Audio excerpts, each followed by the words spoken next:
This was a nice restaurant. I had always liked it, enjoyed the atmosphere, the food, and the acoustics. So many restaurants these days go for that unfinished ceiling look which kills the acoustics and magnifies and bounces the noise levels to the point where you can't really enjoy a relaxing dinner conversation. This was an old house that had been converted into an upscale steakhouse. The individual rooms had been left intact such that there are 7 separate dining areas on 2 levels, each hosting about 6 tables, nicely spaced to provide a nice degree of intimacy. It was a great place for a romantic dinner. Unfortunately, tonight I was not enjoying a romantic dinner. I was having dinner with my wife, Kathy.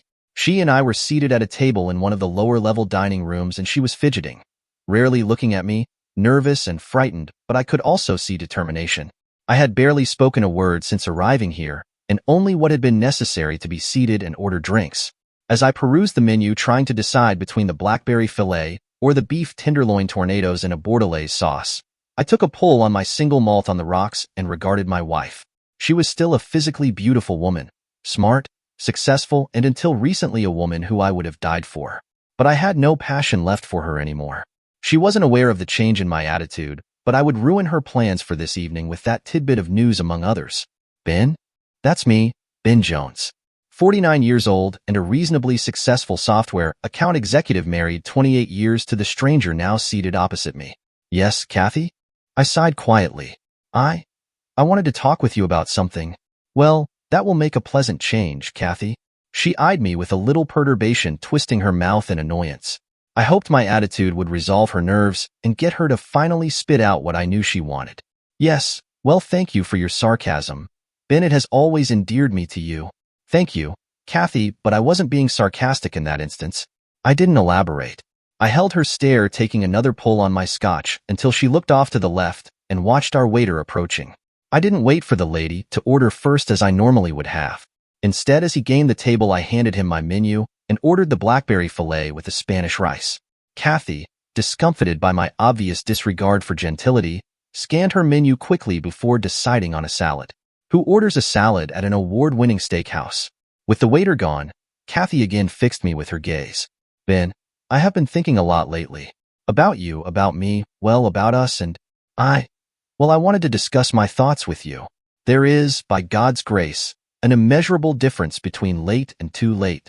I replied. Excuse me? Kathy inquired. A day late and $1 short? I sighed. You were always willing to holler down the rain, Kathy. Holler away. You are being less than helpful, Ben. I am serious. What did you want to talk about, Kathy? Well, there's really no easy way to say this. I slowly rotated my glass, whisking the condensation up and away with my thumb and finger on either side of the glass as I turned it. Just say what's on your mind. Well, I want to try a period of separation, she gushed out. Nothing permanent, Ben. Just an opportunity for me to explore my thoughts further. I'll get an apart. No. She suddenly looked directly at me, shocked, a wisp of her blonde hair falling in her face as she jerked her head up too quickly for it to remain contained. Excuse me? What do you mean, no? A separation would be good for us. It would help me fall back in love with you and, Kathy, I don't want you to fall back in love with me. I smiled. Not a smile of love or triumph or of condescension, but an endearing smile. A smile you might use to humor a child arguing passionately for another 10 minutes of games before bed. I have no patience for your trying to justify your bad behavior, Kathy. You want a separation, so you can explore things with my replacement. So, which came first? The falling out of love with me, or the permission you gave yourself to cast about for my replacement? What the hell are you talking about, Ben? I have not replaced you and I am not looking to replace you. You'd have to agree that our marriage has been stale, and I think some time apart would help us to determine how we fix that and get back to where we were. Yes, Kathy, our marriage is stale. Actually, it is past stale, and I alone have tried for the past 2 years to try to change that. Unfortunately for us, there was only one person working on this marriage until recently, and now there are 3. Of course, those 3 have been working at cross purposes. I raised my hand to forestall the objection I saw coming. You have replaced me, Kathy. You have cheated on me, and now you want me to accept an arrangement where you can explore that relationship further.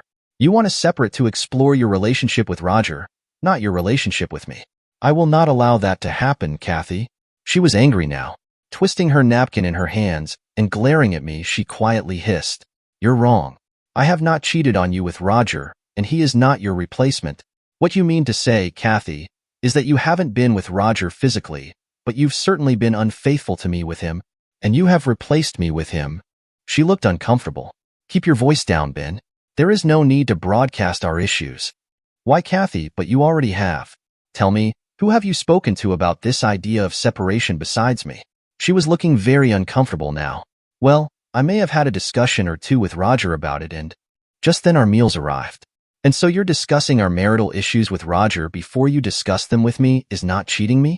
Arriving at a course of action for our marriage with Roger and then not asking, telling me about your decision is not cheating me? Roger has had more input into my marriage than I have.